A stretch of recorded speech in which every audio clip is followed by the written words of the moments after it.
These are the healthy chicks that are now eating the duckweeds. Oh, you like it? I like it so much. Okay, eat. Don't be ashamed.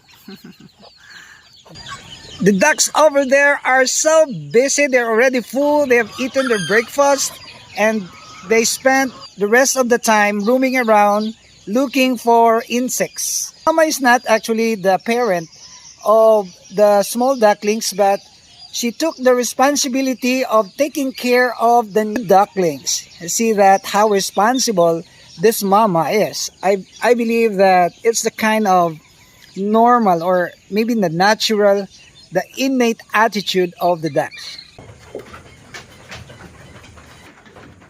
See that?